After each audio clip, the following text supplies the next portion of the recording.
welcome to Cake Pop School.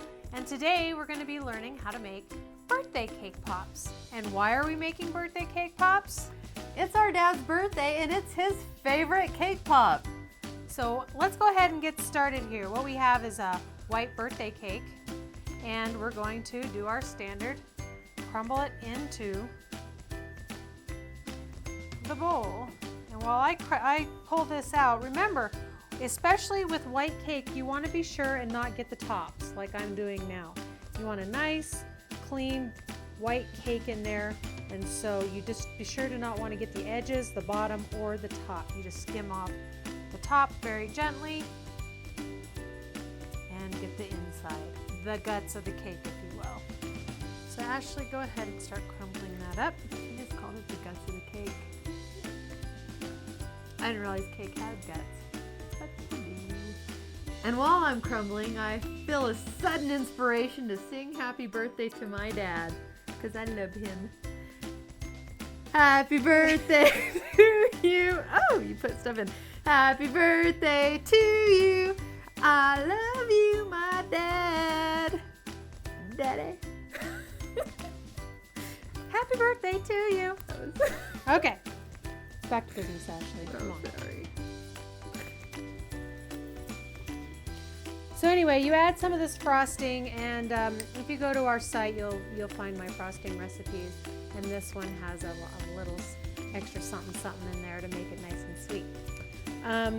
Once you have it all mixed together, you want it the consistency of of Play-Doh. Super yummy. And like we've talked in some of our videos before, you take your super awesome scoop, form the ball. Have a nice little ball. You roll it with your hand, and it's a lot easier. You know, a lot of people like to use spoons and try not to get messy, or they think it's unsanitary to use your hands. Well, as long as you're not touching anything else, you're fine. Just wash your hands really good. And you make quite a few of the little balls, not like that. I disagree, because what Amanda's told me is the more you work with it and roll it, you don't get any of the splits in it. So when you put the stick in, it doesn't fall apart. You want it to be, you want to work with it. You don't just grab it and roll it. You want to work with it a little bit. And she also said, when you do that, see how she scoops some out? And it's the same every time.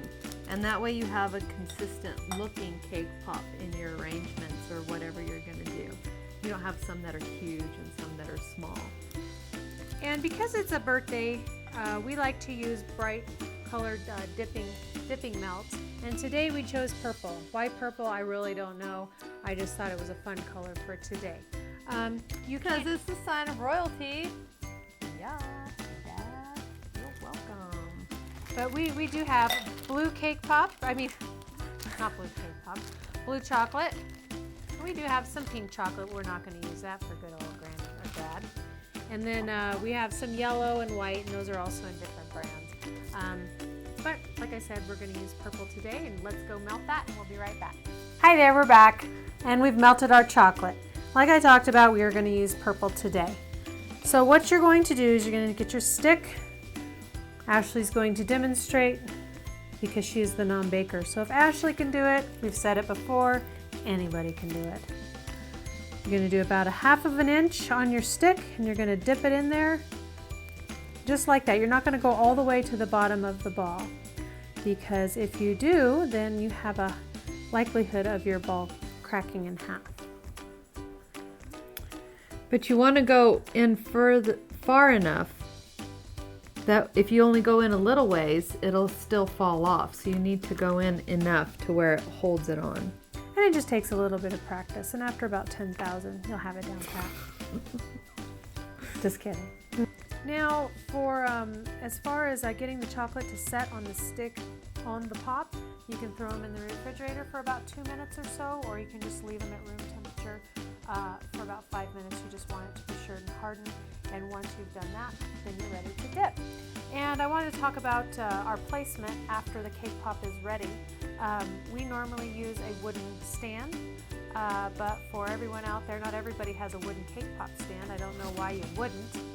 But we have a cup of sugar here, and that works great to keep them upright and to keep them pretty. Or until even you're if ready you for your have a party. vase and you want to do these cake pops in a theme, and you have a vase or anything that you really like, a basket, you can fill it full of sugar or rice, and just put your cake pops in there and it'll hold them perfectly.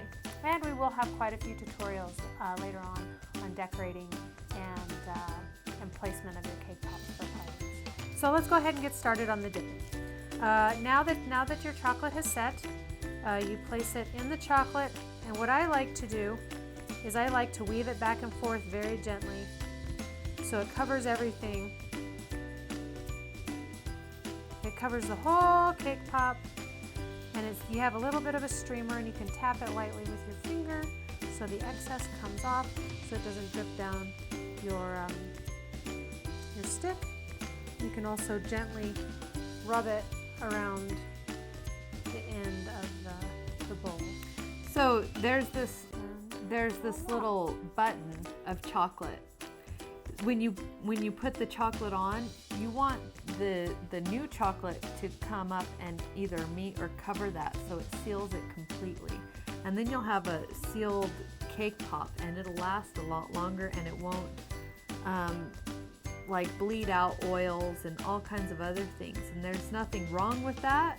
You just clean it up with a paper towel or something. And see, like with this one, I didn't let it drip far enough, so you're going to run into a little bit of dripping problem. And fix that. If it runs down your stick, it's not a big deal. You just clean it up with a damp paper towel. And you put a few sprinkles on there. And there you go. You've got yourself a birthday cake pop. And what you can do is I like to use a lot of different colors of chocolate and make it very festive. And before you know it, you have a really bright cake pop arrangement for all of your guests. Or for your dad. Happy birthday, Dad! We'll see you next time.